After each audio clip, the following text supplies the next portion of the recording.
E então, do Evangelho segundo o Espiritismo, do capítulo Não se pode servir a Deus e a Mamon, o item 8, desigualdade das riquezas. A desigualdade das riquezas é um dos problemas que inutilmente se procurará resolver, desde que se considere apenas a vida atual. A primeira questão que se apresenta é esta: por que não são igualmente ricos todos os homens? Não o são por uma razão muito simples: por não serem igualmente inteligentes, ativos e laboriosos para adquirir, nem sóbrios e previdentes para conservar.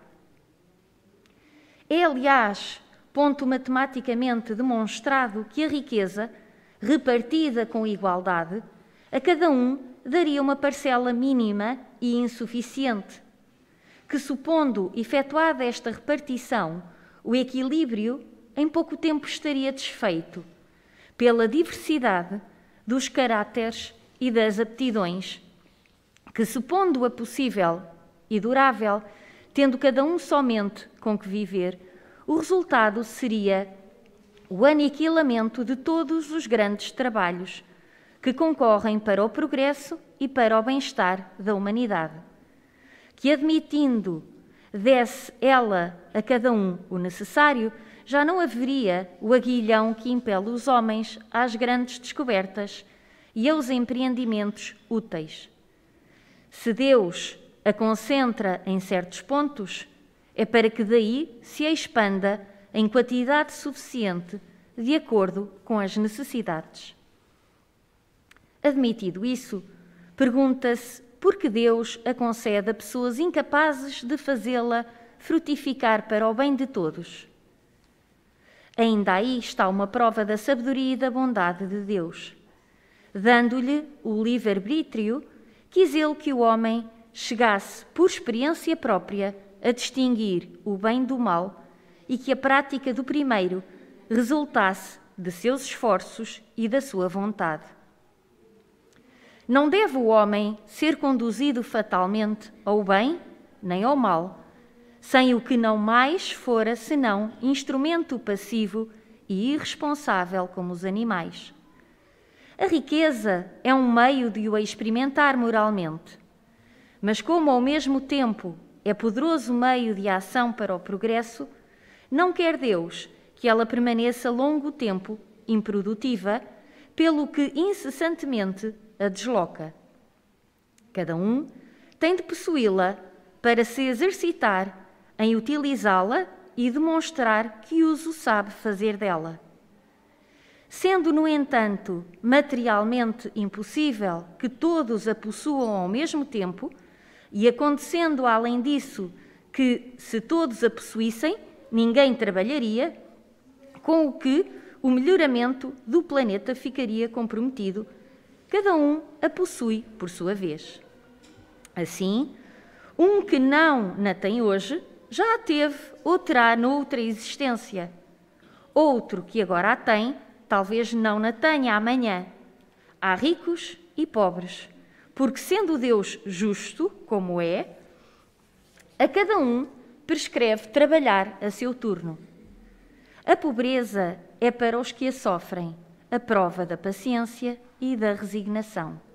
A riqueza é para os outros a prova da caridade e da abnegação.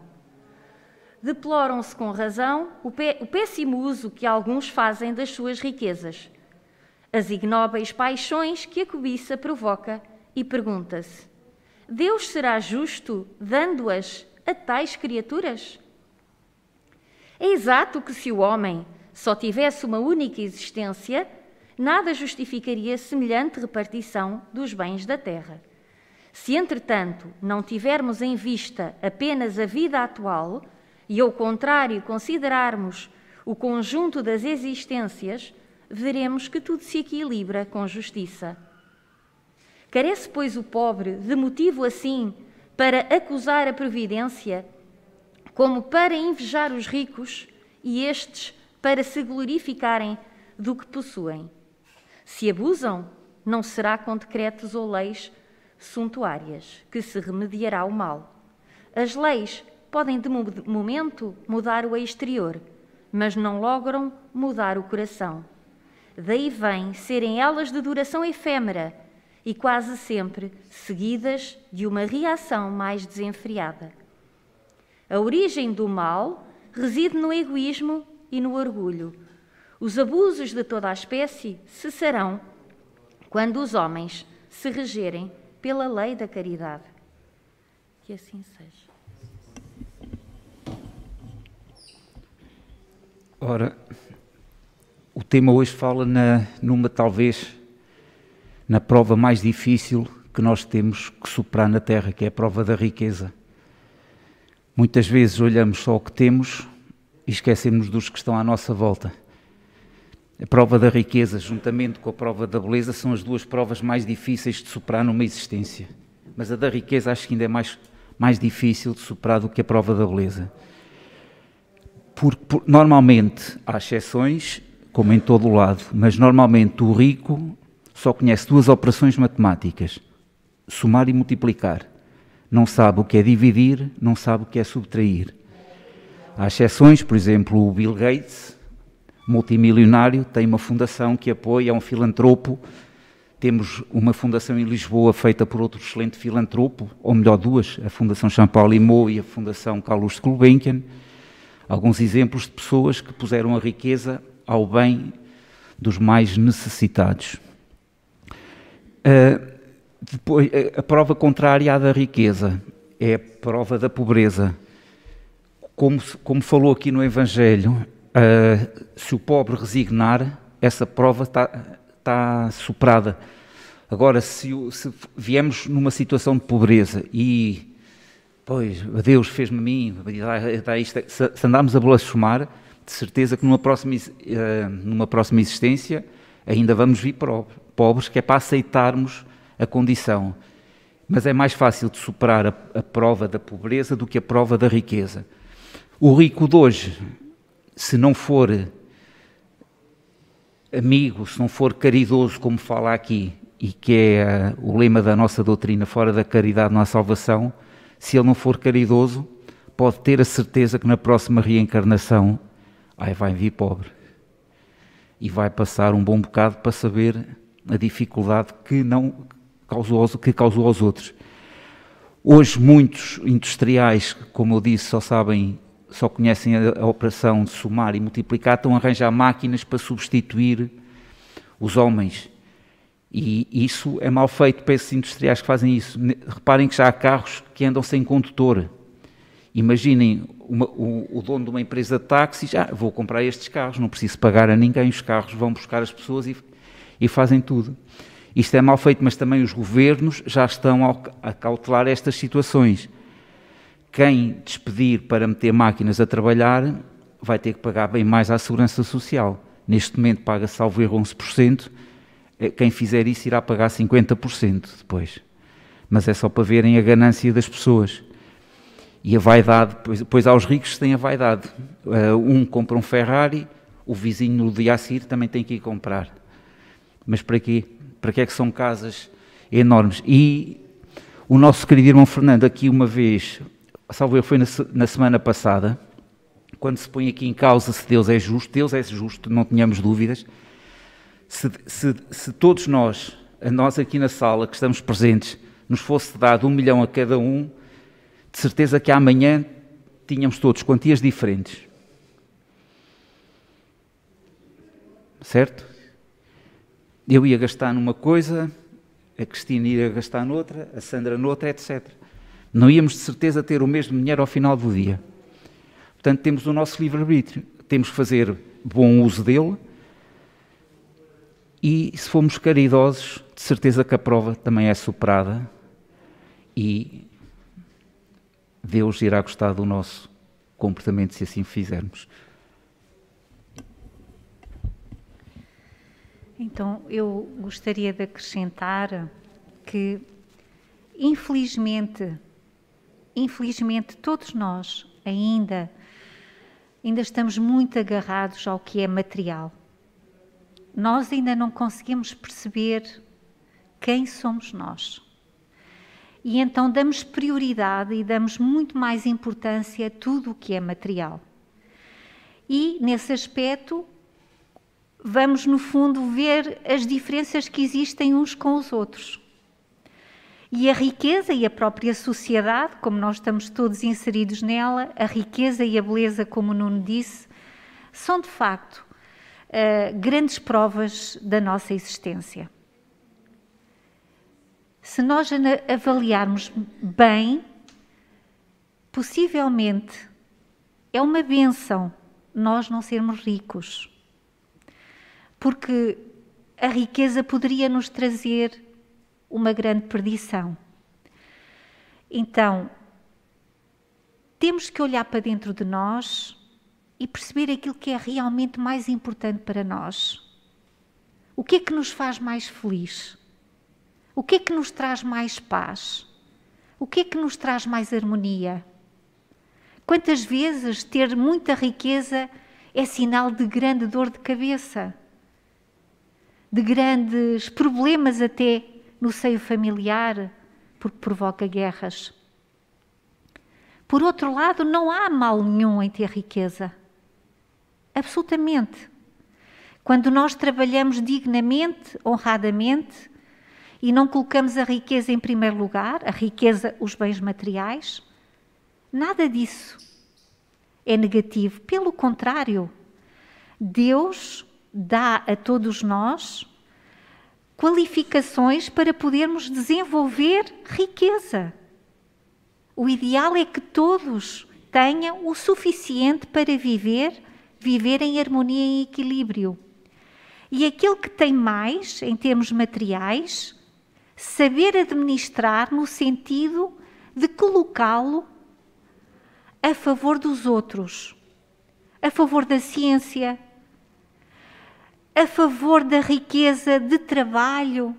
Ou seja, se eu hoje tenho 1 milhão comigo, em vez de o colocar no banco, coloque-o a render e abra postos de trabalho, trabalhe às outras pessoas.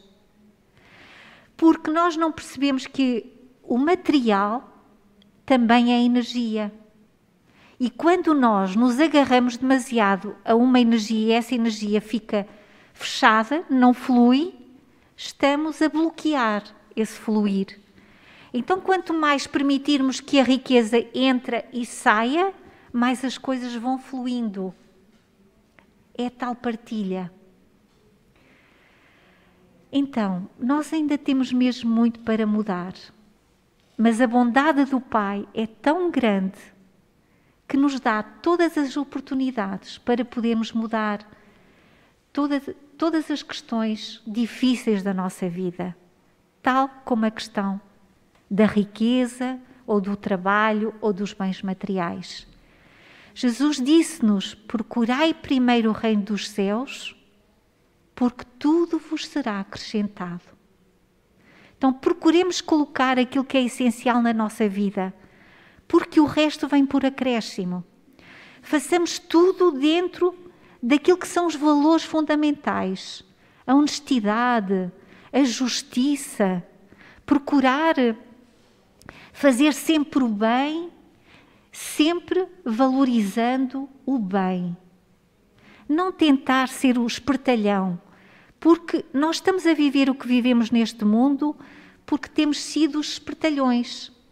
Aquele que tenta, de alguma maneira, pôr para o bolso ou, no fundo, criar riqueza para si, mesmo enganando o Estado e mesmo enganando os outros. Somos, no fundo, ainda muito ignorantes, porque tudo aquilo que fazemos, de seguida, nós vamos receber. Por isso sofremos. Então, se hoje padecemos de situações difíceis, nesta questão do trabalho e da riqueza, é porque de alguma forma já administramos mal a riqueza. Em vez de nos revoltarmos, em vez de dizermos que somos as vítimas, possamos assumir em nós que de facto já erramos, que é normal. Estamos todos a evoluir, estamos todos a crescer, estamos todos a melhorar. É para isso que cá estamos, para aprender. Então o Pai é tão amoroso, tão bondoso, que vai dar sempre oportunidade àquele que administra bem e àquele que administra mal, para nós realmente nos podermos melhorar e evoluir.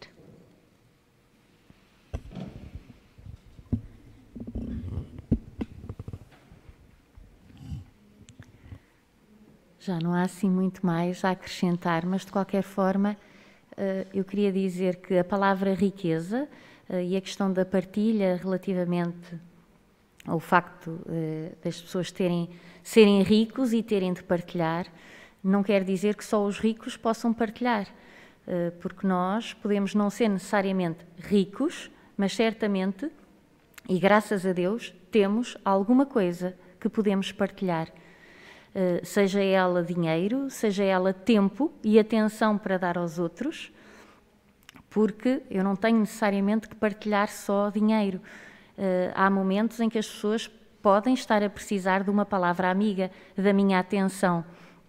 E muitas vezes andamos a correr e dizemos, eu não tenho tempo. Depois eu ligo, depois vamos tomar um café.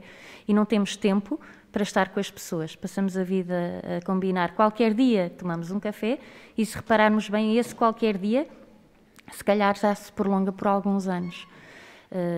E então é importante, para depois não nos arrependermos, de não tivemos tempo para estar com as pessoas, que tenhamos tempo, que partilhemos também esse tempo. Podemos não ser ricos, mas certamente daquilo que temos podemos partilhar alguma coisa com os outros, e por pouco que para nós possa parecer, pode ser muito para o outro. Tudo aquilo que nós temos não é nosso, é tudo emprestado, e se Deus nos emprestou a casa onde nós estamos a viver, o carro que nós temos, as roupas que temos, o merecimento de termos um emprego, de oferirmos um salário ao final do mês, devemos dar graças a isso e percebermos que há pessoas que estão aqui a passar outras provas, porque a Terra é um planeta escola e estamos aqui para aprender, e como tal, Deus, conforme dá, pode tirar em função daquilo que nós estivermos a precisar de aprender. E no que diz respeito, só para concluir, relativamente à riqueza, o que temos é-nos dado precisamente para sermos humildes e caridosos e partilhar com aqueles que necessitam. Bem-aja.